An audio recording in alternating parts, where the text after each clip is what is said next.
کا سفینہ زندگی کا قرینہ روح مکہ مدینہ آدمی کو بناتا ہے یہ انسان. خوش آمدید ناظرین، یہ سب تمہارا کرم ہے آقا. عرش کا دولہا ہمارا پوڈ کاسٹ ہے کہ جس میں الحمدللہ روزانہ کوئی ایک شخصیت ہمارے ساتھ موجود ہوتی ہیں، اور آج بھی ہمارے مہمان ہیں ممتاز و محترم، ماشاءاللہ گلوبلی ریکگنائز نعت ریسائٹر ہے پاکستان کے. شروعاتی عربی کیو ٹی وی کے پلیٹ فارم سے ہوتی ہے شہرت کی، جو بام و عروج شہرت کا ہے وہ کیو ٹی وی سے ہی آغاز ہوتا ہے، اور آج ایک مرتبہ پھر کئی سال کے گیپ کے بعد دوبارہ کچھ سالوں سے A R Y Q T V کا آپ حصہ بنے، اور ابتدا بھی یہیں سے ہوئی، اور الحمدللہ اللہ نے بہت عزتوں سے نوازا. ہمارے آپ کے دوست حافظ محمد علی سہروردی تشریف فرمائیں. السلام علیکم. وعلیکم السلام ورحمۃ سے آپ اللہ. شکر بہت اچھی الحمدللہ. ڈریسنگ کر کے آئے ہیں ماشاءاللہ. بہت شکریہ. آپ کی ڈریسنگ میں خود روز دیکھتا رہتا ہوں، مجھے خود بہت پسند ہے، اور پھر آپ یقین کریں کہ میں سحری میں بھی ہوتا ہوں تو آپ کو بڑا مس کرتا ہوں. سحری میں اپنی جگہ رئیس بھائی ان کا اپنا ایک انداز ہے، لیکن آپ کی کیا بات ہے. اللہ آپ کو جزاک اللہ. حافظ صاحب اللہ آپ کو سلامت رکھے. حافظ محمد علی سہروردی ابھی غالباً کل کی بات ہے، گورنر ہاؤس میں نواز شریف پڑھ رہے تھے تو 5 لاکھ روپے کا انعام جو ہے وہ پیش کیا گیا. بہت مبارک ہو آپ کو اس میں سے. تو امت کے لیے حضور کی نعت کچھ نکالیں نعت کا صدقہ ہی ہے. میں نے کہا امت کے لیے کچھ نکالیں گے اس میں. جی بالکل نکالوں گا. وہ تو ہر مرتبہ نیت کی بھی ہوتی ہے، خمس کی بھی کی ہوئی ہوتی ہے. کر لیں گے چلیں اللہ خیر ازرائے تفنن کہہ رہا ہوں. اللہ آپ کو سلامت رکھے. ایسی مبارکبادیاں آپ کو روز انہی کے صدقے ملنا ہے، انہی کی اہل بیت کے صدقے ملنا ہے، تو پھر ان پر کیوں قربان نہ ہو. یہ وہ چیزیں ہیں جو ہم نے طلب نہیں کی، سرکار نے ہمیں عطا فرمائی. ایسا ہی ہے، اور ہم اس قابل بھی نہیں ہیں. بالکل بے شک. یہ تو بس مطلب آپ یہ دیکھیں کہ دنیا میں کئی اتنے لوگ ہیں جو اپنے کاموں میں لگے ہوئے سارے، لیکن ان چنیدہ لوگوں میں سے اللہ تعالیٰ نے ہمیں منتخب کیا کہ ہم حضور کی ثناخوانی کریں اور دین کے لیے کام کریں. بے شک الحمدللہ. اور اللہ تعالیٰ دنیا میں ویسے نواز دیتا ہے. بے شک ایسا ہی ہے. اللہ کا بہت کرم ہے. بہرحال بہت مبارک ہو آپ کو، اور ایسی اور مبارکبادیاں آپ کو ملیں، تاکہ یہ جو کہ جسے کہتے ہیں نا کہ خیر کثیر مال کو کہا گیا، یہ مال بھی جب اللہ اور اس کے رسول کے مطابق خرچ ہو تو یہ بھی عبادت ہے. تو اللہ آپ کو خیر کثیر کی اور بھلائیاں عطا فرمائے. میں شکر گزار ہوں کامران ٹسوری صاحب کا، علی شیخانی صاحب کا، اور بس نیت یہی ہے کہ ان پیسوں سے مدینہ پاک کی حاضری ہو جائے. سبحان اللہ. اور کیا چاہیے؟ اور کیا چاہیے؟ ایسی خیر کثیر ملتی رہے کہ بس ہم دیار رسول میں آتے جاتے رہے. بس آتے جاتے رہے. اچھا خیر، حافظ محمد علی سہروردی وہ ثناخواں ہیں کہ جن کی کچھ اپنی انوینٹ کردہ بھی نعتیں ہیں، بکثرت ہیں، لیکن اس میں سے ہم 1-2 کا ہی ذکر کریں گے. کچھ کلام جن کی دھنیں انہوں نے بنائی، تیار کی، محنت کی، اور پھر اللہ نے ان کو شہرت بھی عطا فرمائی. مثال کے طور پہ ایک بہت مقبول خاص و عام ہوئی تھی ان کی پڑھی ہوئی حمد، اپنا حرم دکھا دے دونوں جہاں کے مالک. اس کا ایک شعر بھی سنتے ہیں تاکہ یادیں تازہ ہوں، پوچھتے ہیں اس کا بیک گراؤنڈ وہ کیسے تھا. جی. اے میرے مولا مولا مولا مولا، اے میرے مولا مولا مولا، اپنا حرم دکھا دے دونوں جہاں کے مالک، اپنا حرم دکھا دے دونوں جہاں کے مالک.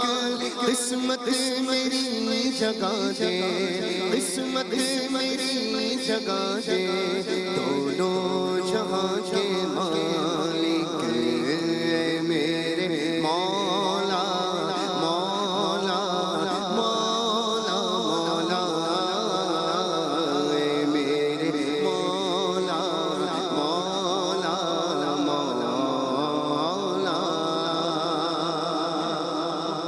یادیں تازہ کرنے کے لیے میں نے کہا ایک شعر آپ سے سنتے ہیں. شکریہ. تو کب کیو ٹی وی میں پہلی بار یہ حمد کب پڑھی تھی آپ نے؟ کون سا سن؟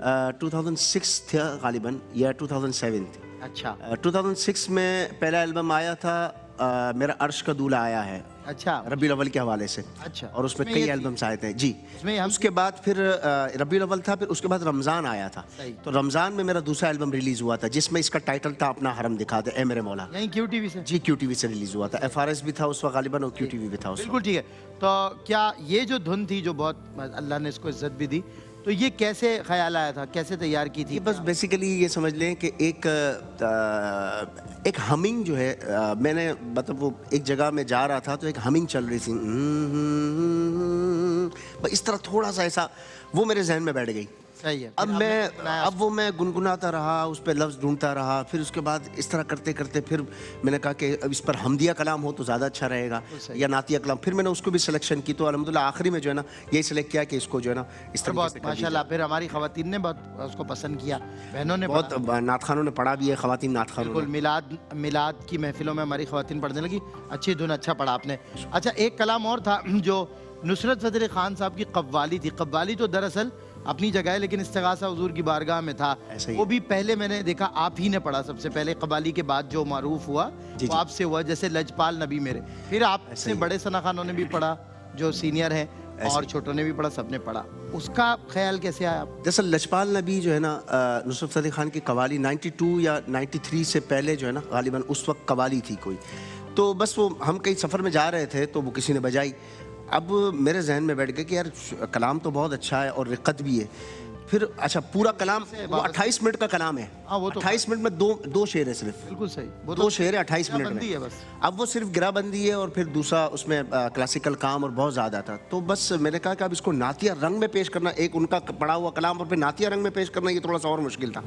پھر اس کے بعد جو ہے نا اس پر کچھ شاعری میں نے 1-2 شعر لکھوائے. پھر اس کے بعد جو ہے نا وہ میں, اچھا اسٹوڈیو بھی یہی تھا نیچے.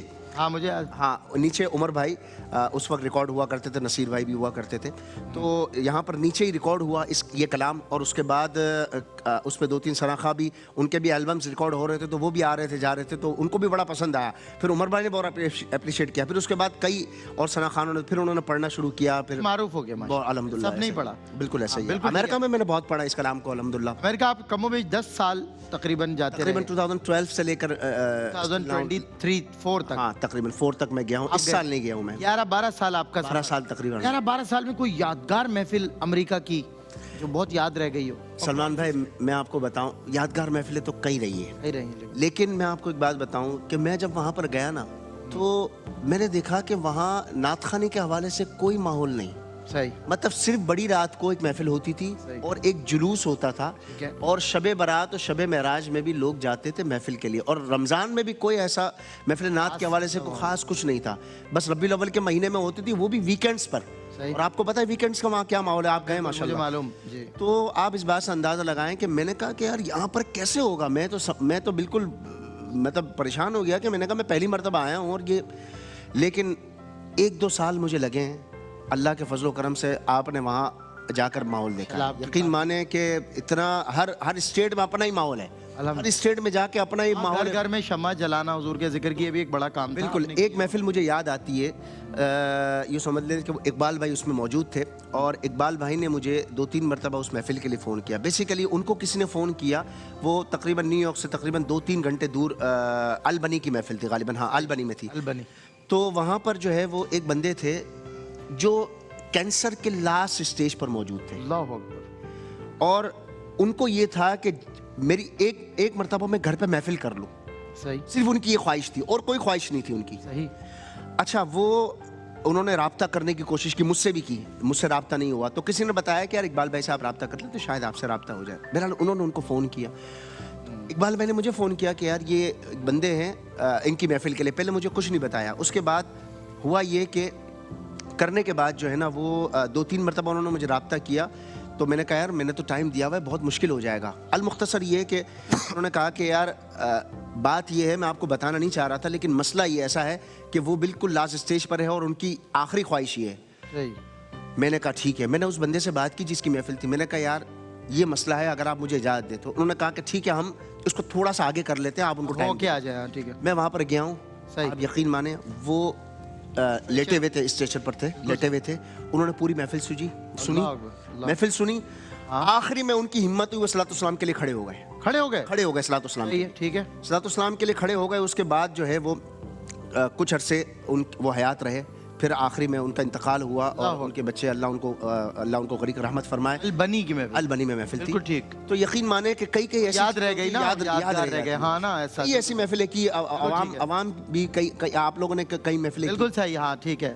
اچھا دوسرا یہ کہ حافظ صاحب پوری اب دیکھیں, میں تو یہ کہتا ہوں کہ ثنا خانوں پر اس دور میں تنقید بھی کی جاتی ہے. کچھ ثنا خوانوں نے تنقید کی گنجائش بھی چھوڑی ہے اور بہت زیادہ آپ کو ہوتا ہے نعت خوانی کا ماحول کچھ اور بنا دیا. لیکن الحمدللہ میں آپ کو مبارکباد پیش کرتا ہوں کہ آپ نے نعت اپنی تربیت کا خیال رکھا, نعت کو نعت کے طریقے سے پڑھا ہمیشہ. اور تنقید, لیکن تنقید جو کرتا ہے سو کرتا ہے جتنی کرتا ہے. مگر میرے سامنے ایک مثال ہے حافظ مستقیم خان مستقیم کی. کیا کہنا ہے, کہ کیا آپ تنقید کرتے رہ گئے اور نعت خواں کھڑے ہو کر یا نبی سلام علیہ کا پڑھ کر اسی دوران چلے گئے. اللہ سے جا ملا. دیکھیے ختم قرآن کی محفل میں تو اللہ تعالیٰ, میں ثنا خوانوں سے بھی گزارش کروں گا جو اگر علماء تنقید کرتے ہیں درست کرتے ہیں وہ ہماری اصلاح کے لیے ہوتی ہے.